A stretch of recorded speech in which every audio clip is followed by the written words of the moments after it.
Hi, everybody, and welcome to the Forbes Books podcast, where we uncover the real stories behind entrepreneurial success. I am your host, Michelle Prince, publisher of Forbes Books, and your host. And today, my guest is Adam Witty. Adam is an author, speaker, and founder of Advantage Media Group, which includes a number of high-impact publishing and media brands, such as Forbes Books, but also Entrepreneur Books, South by Southwest Books, Advantage Books, and Rethink Books. His mission is to help others magnify their impact as leaders and achieve authority status in their industry. So, Adam, welcome to the show. Michelle, thank you for having me. It's great to be with you. Well, I think you know quite a bit about this show. I think you know quite a bit about Forbes Books because this is your business. And I have a lot of questions for you, but I really want to focus in on you as a founder and CEO. And my first question for you. You started this business back in 2005, and I hear it was in a spare bedroom. So tell us a little bit about that, as well as what made you want to go into publishing of all businesses? Well, Michelle, believe it or not, no child grows up wanting to be a publisher. It's not what they dream of. We dream of being astronauts. We dream of being professional athletes. We dream of being doctors and Supreme Court justices. We do not dream about being a publisher. And the same was true for me. As a little kid, publishing and books was not even anywhere in my view of what I wanted to do in the world. And, as so many things happen, sometimes chance and luck intervene, and it can open up doors for you that can be incredible. And that was the case for me. So the summary is when I was in high school, I grew up in Central Florida, and my parents said, "Son, you've got to get a job this summer." And when you live in Orlando, Florida, you have two options. One is you're bagging groceries at public supermarkets, and it's hot. You're either taking groceries out to people's car or you're in a stock room, and there's no air conditioning in either of those places. So it is hot. The second option is you get a big boy or a big girl job, which essentially means you have air conditioning. Yes. And really by luck, our next door neighbor at the time when I was a kid growing up worked at a publishing house, and he had offered me a paid summer internship. So I accept it. I love the idea of paid. I love the idea of air conditioning. And I go to work for this publishing house, really knowing nothing about the creation, sale, promotion, distribution of books. I was a reader. I read a lot, and today I still read a lot. I really believe that books are one of the most important educational tools available to anyone in the world. But that was it. So I go to work for this company. I'm an intern in the marketing department. I get to spend time working in sales. I get to spend time working in editorial, design. They send me actually to the warehouse, Mm. which was not air conditioned. And I literally pick, pack, and ship boxes of books for a couple of days. You got a 360-degree view of how books are made, how books are sold, and how the knowledge within those books is disseminated into the world. Mm. And I found it interesting. I wouldn't say that I fell in love with it, but I found it interesting. Yeah. At the time, one of the executives in the business, he was the head of sales. He really had taken a liking to me and took me under his wing and really kind of served a bit as a mentor. And as I was about to leave for the end of the summer, going to college, it was my senior year of high school, going into my freshman year of college. He said to me, "Adam, you were incredible. We would love to have you back next summer if you would consider it. And if you would do that, I'd love to have you on my team. And I want you to run our trade show program for the summer." And there were two big conferences that they spent multiple six figures with a booth and with authors and with sales staff at two big trade shows that happened to be in the summer. So I come back for a second year and I run the trade show program for the company. I had a budget of close to $1 million. that I was Wow. responsible for. I was, I think, 19 years old at the time. And I really loved it. I really just had such a great time. I go off to college, go back to college, and a mentor of mine was a guy by the name of Pat Williams. Pat, who's now deceased, was the founder of the Orlando Magic basketball team. And aside from that, he was a prolific author. In his lifetime, he had authored over 110 books. Wow. And on top of that, he was the father of 19 children, 15 of whom were adopted from third world countries. Oh, wow. Pat Williams was a force to be reckoned with. Mhm. And Pat had taken me under his wing. I had sought him out as a mentor. And Pat knew about my 2 years in publishing.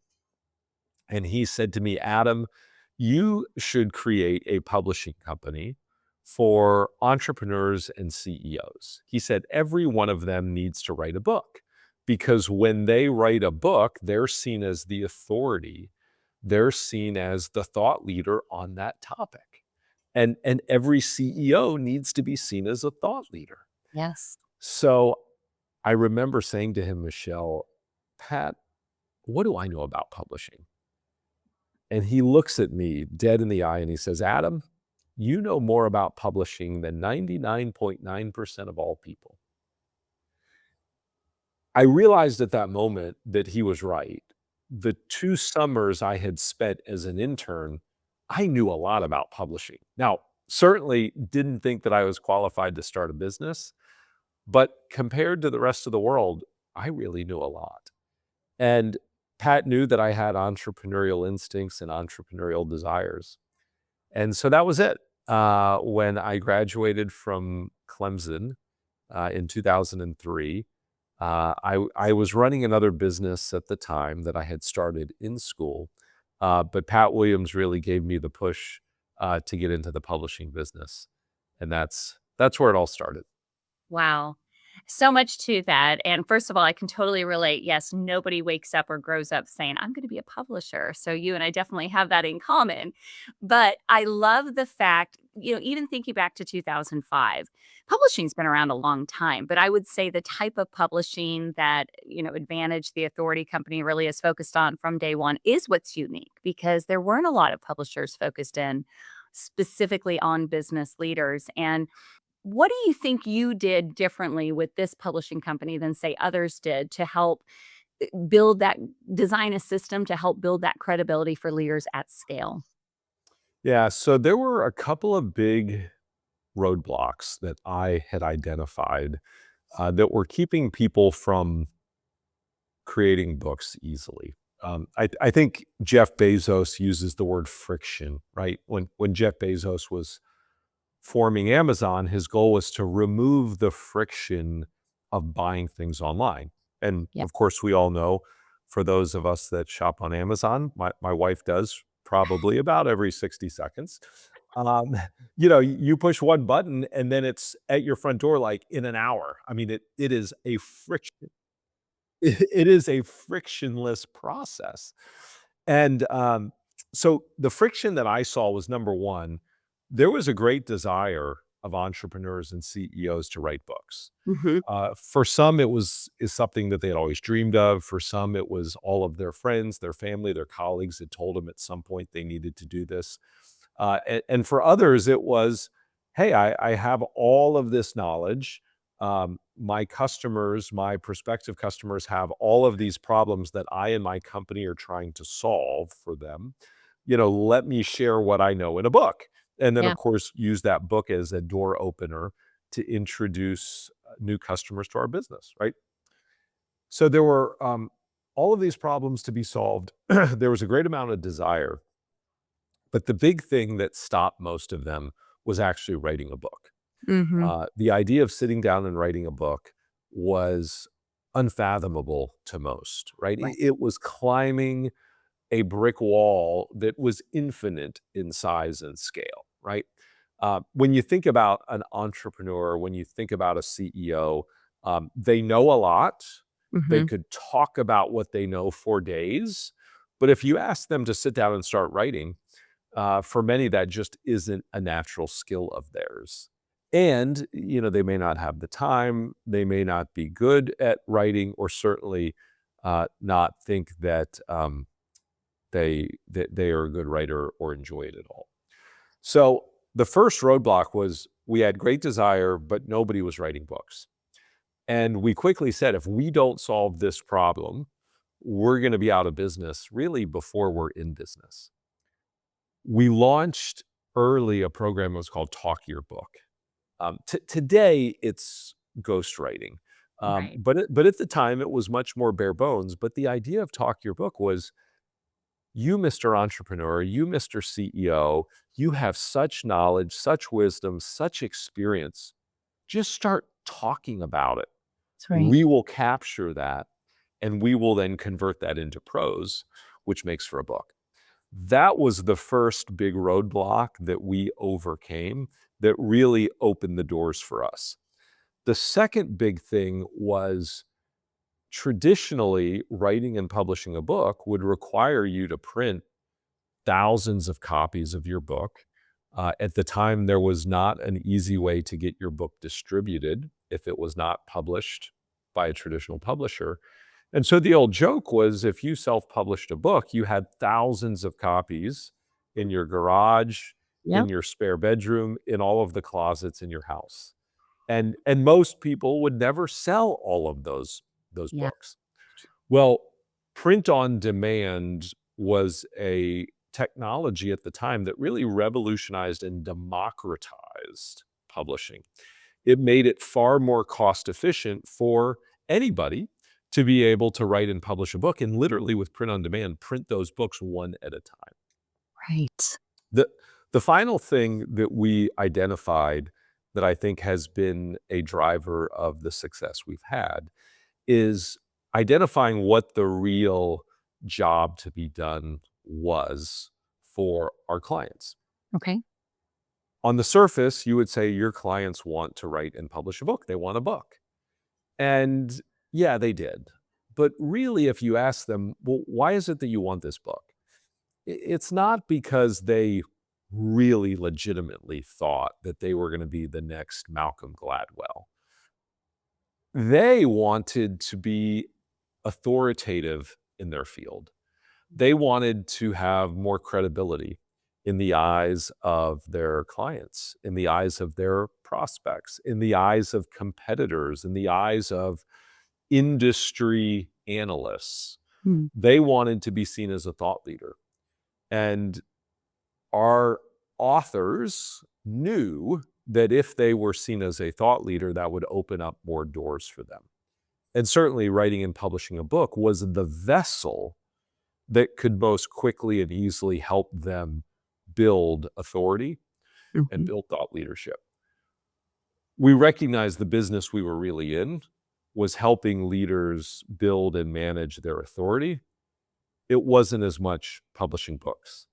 Right. Publishing books was a vessel to build authority, but the outcome that most of our authors really wanted was authority, not authorship. Just a book, right.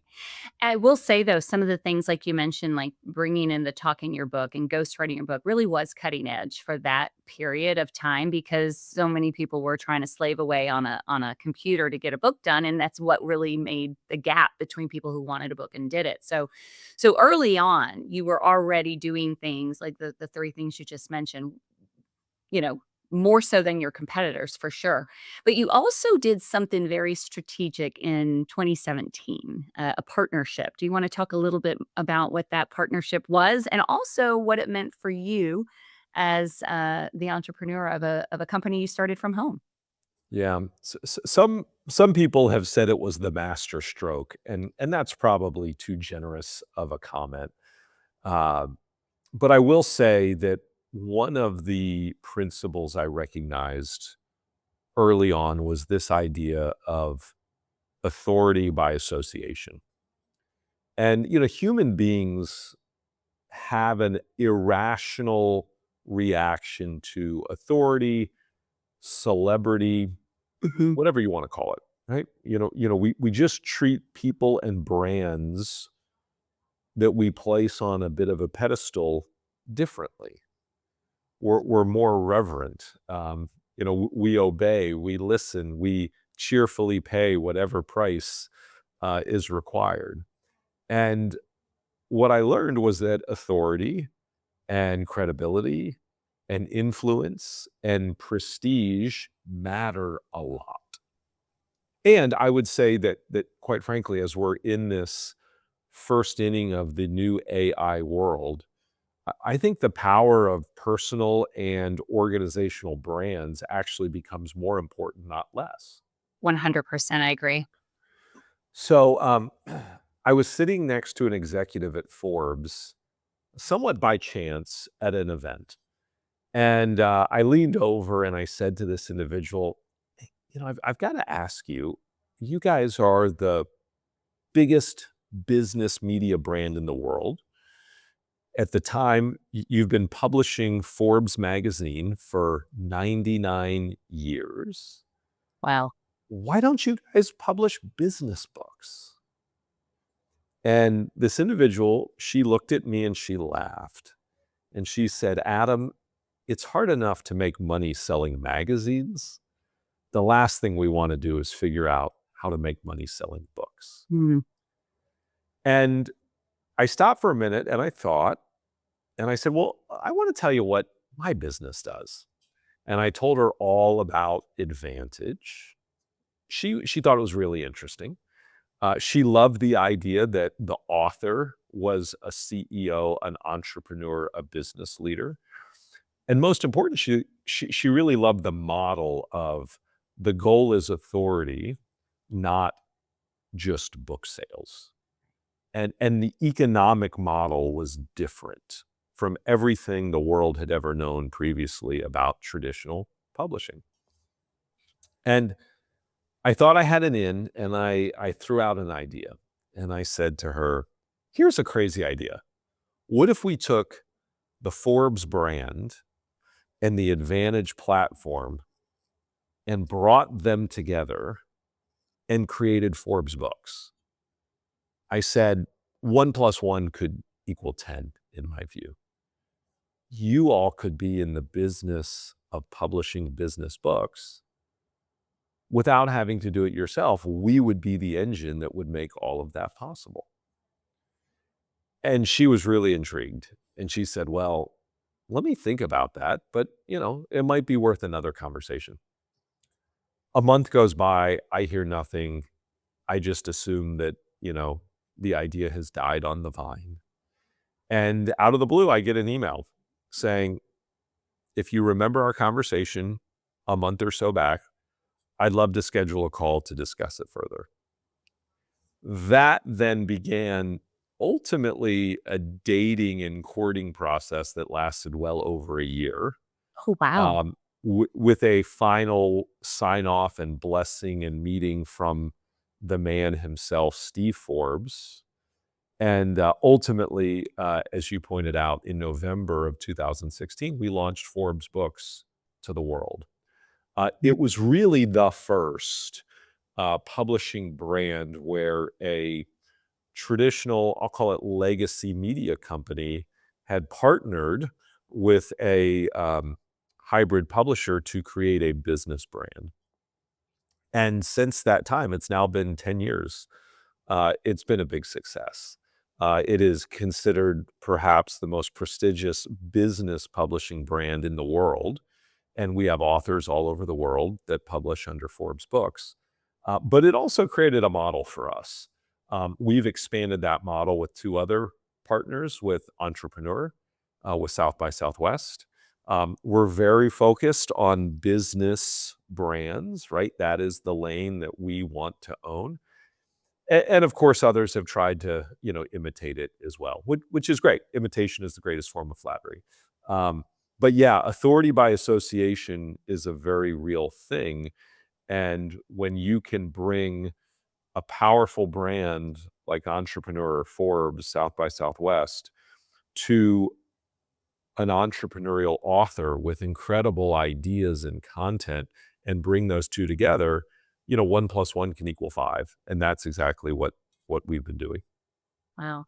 And to start with someone like Forbes, that is huge. And definitely, like you said, you started something within an industry that people now really understand the power of aligning with a brand. And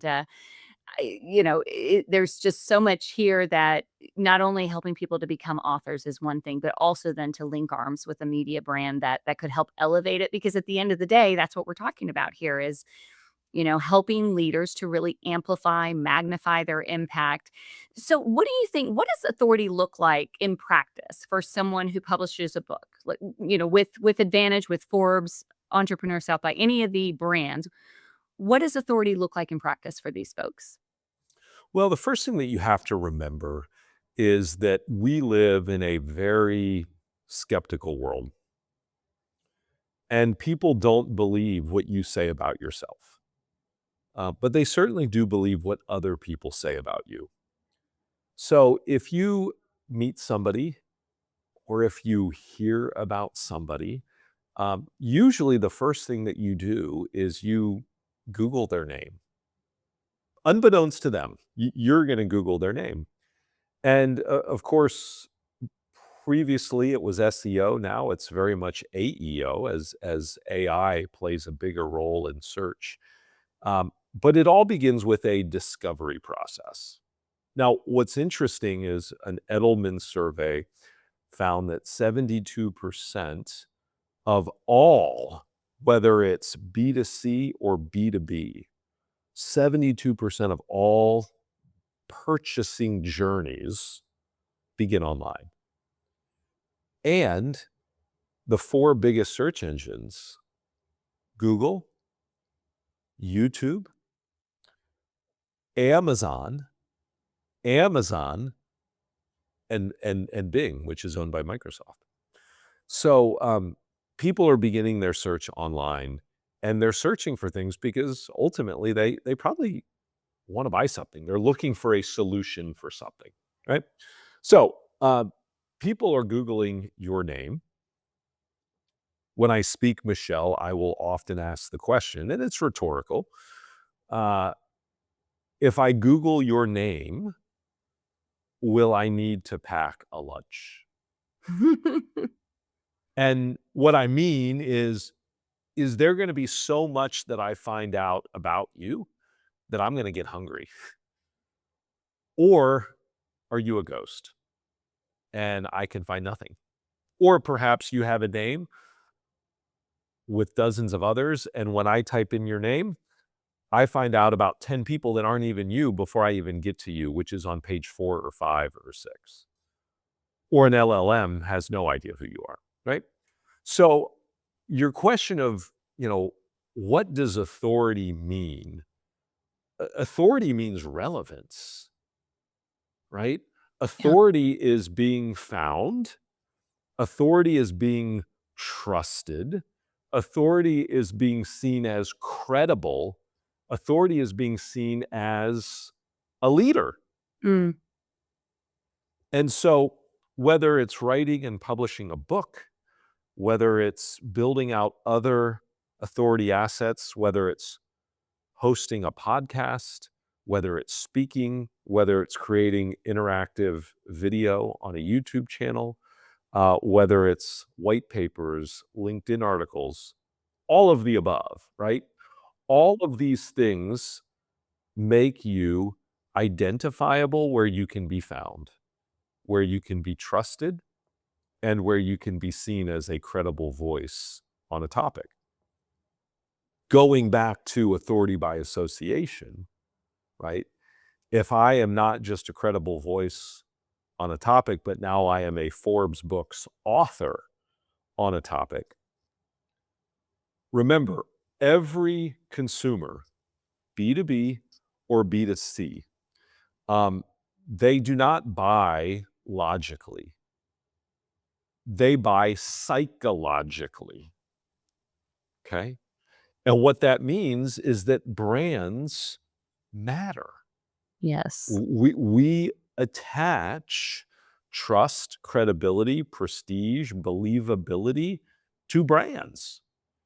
And when you are a part of a brand that is seen as credible, authoritative, prestigious, people automatically give you the same credibility that they give the brand of Forbes, right? As an example. So authority matters now more than ever. Every buying journey, B2B or B2C, begins online. People are Googling your name. They're putting it into OpenAI. They're putting it into Gemini. And if what comes back doesn't excite them, they're moving on. That's right. And you, as a leader, can intentionally deploy a strategic plan to build authority assets, share them with the world that help make you relevant, authoritative, trustworthy, and the credible person or firm that consumers will want to work with. Absolutely. Make it easy for people to want to do business with you. I was literally just having this conversation with someone today is that nobody wants to be sold to, but most people want to buy. So if we have all those assets out there, making it easy for people to know that we're the most, the best choice for what they're looking for, it's a win-win. I am curious though, because since 2005, since you started the business, I mean, so much has changed with technology, podcasting, video, and so all of the content that is in a book, is now in many, many different forms. But yet, why is it that a book still holds, even with all of this other stuff, it still holds so much influence and credibility more so than any of the other stuff, even though the content might be the same? So my wife and I just finished a 5-year renovation of our house. We will not go into the details of why it was a 5-year project. However, even my wife will admit the crown jewel of the entire house is the library. Oh, And in the library, we have beautiful walnut shelves that are all lit. And all of my books, the books that I have found have made the biggest impact on my life, are in this library. And I have 2 boys. One is 4 and one is 2. And one of the things that I'm most excited about as a parent, when the time is right, is to begin to introduce these books to my children. I believe books are a window into the world. I believe books are the greatest educational tool in the world. Books are the way that from generation to generation to generation, knowledge and wisdom is passed, and we as a human species do not regress. mm, Now, cynics would say, oh, podcasts, TikTok, YouTube, it's going to make all of that obsolete. I don't think it is. I think that books will stand the test of time. And as technology becomes more ubiquitous, more and more smart people will actually turn to this incredible offline medium, this treasure, which is a book. yeah. And when you write and publish a book, when you share your wisdom with the world, it's not about ego. It's about impact. If you truly believe that what you've learned, what you've accumulated over a career within a certain set of experiences can positively help others, then it would be selfish of you not to do this. It would be selfish of you to keep it to yourself. If you think about any city you've ever been in, any city in the world, the most valuable real estate, because it's typically at the center of the city, is the public library. When you walk into most people's homes, and the more affluent the person, the more likely you will see this, there are bookshelves, or even in some cases, a dedicated room that is a library, right? There is a reverence that we humans have for books. and the power that they possess in sharing knowledge and wisdom. And I don't think that that is going to go away. I mean, it's been with us for thousands of years. So I'm very bullish on books, right? Now, has technology changed how books are created and made and published and promoted and distributed? Yes. That is a constant. That will continue. But I believe that the power of books will remain. And I would argue actually become more important in the future, not less. I totally agree. I have one last question for you, Adam. And you've been in authority building, publishing media for over 2 decades. Thinking about the next decade, what do you see? How do you see all of this evolving for entrepreneurs, leaders, people that still want to take their ideas and shape them into more impact and more authority? How do you see things evolving over the next decade?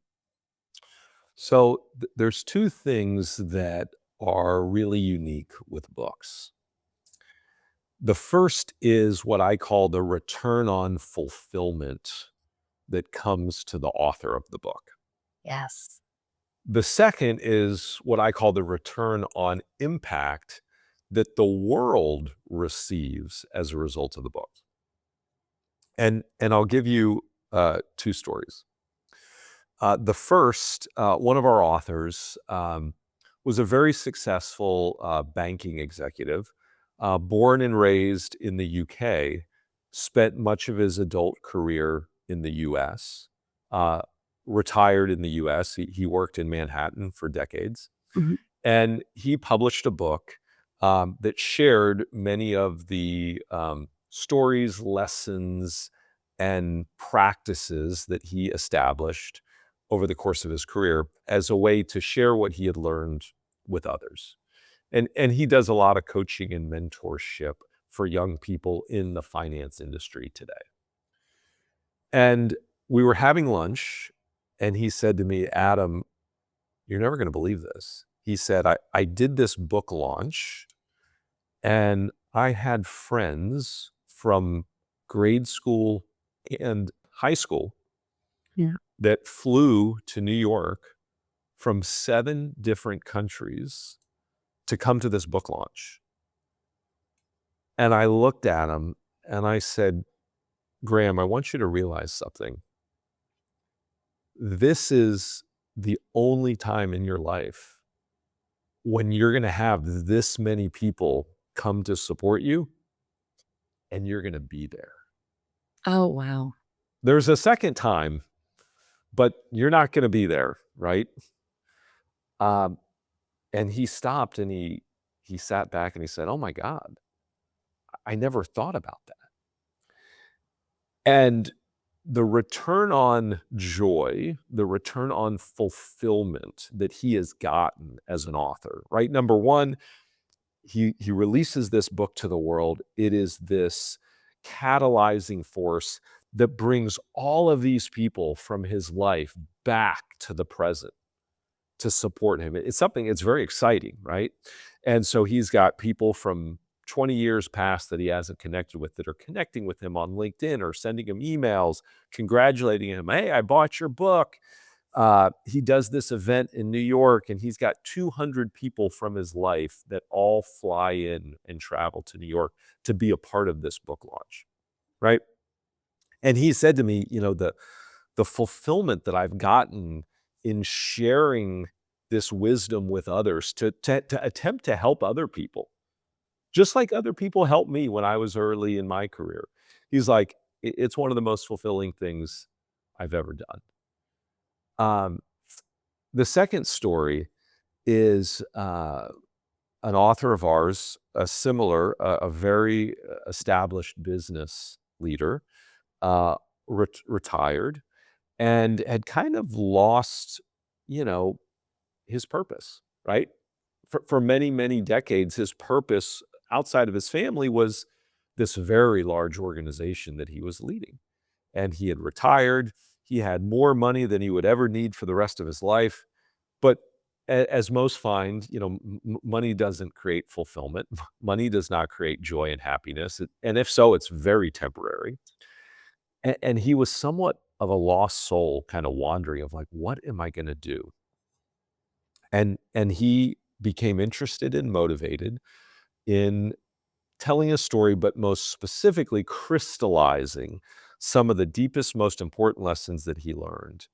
And he wanted to share that with other people, young people in his home country, which he grew up in the Caribbean. And so his home country was a small island with a population of less than 50,000 people. And so we partner together. We help him create this book. He deploys it into the world. He's speaking, he's teaching. And he said, one of the things that I learned in this process is that my goal now for the rest of my days is to die empty. He said, I have all of this knowledge that I've accumulated. I have all of this experience that I've accumulated. And if I'm playing golf, if I'm traveling the world, I'm just keeping it to myself. And he said, I'll do some of that. But he said, this last chapter, I've got to share what I know with others. So when I'm done, I can literally say to myself, it's all gone. I share those two stories with you to simply say that the return on joy that the author receives, Yeah. the return on impact that the world receives when you share what you know with others, man, that's what this whole thing is all about. And right. it can be a broad topic. It can be a very narrow niche topic. It doesn't matter, right? But it's about impact, both for you, selfishly for you, but Yeah. really for the world. And that's where I see all of this going. So yes, is technology going to change how we do it? Yeah. Is the human desire and need for fulfillment and enlightenment going to go away? No. Yeah. Actually, as we become more digital, as we become more disconnected from other humans, this need grows stronger. Well, perfectly said, and a great way to wrap up the show. And so, thank you, Adam, so much for joining us. Really appreciate it. And I know people are listening; they're going to want to get in touch with you. So, what's the best way to do that? Well, so I'd love to connect with you on LinkedIn, Adam Witty on LinkedIn. That would be number one. You can visit me on my website, adamwitty.com, or you can always send me an email, awitty@theauthoritycompany.com. Well, thank you again. And that's it for today's episode. If you have a story to tell, a message to share, or expertise that other people need to hear, then this might be your moment. And writing a book and building your authority can open doors you did not expect, just like Adam was describing. So if you want to find out more information, just go to books.forbes.com to learn how we help entrepreneurs and turn ideas into impact.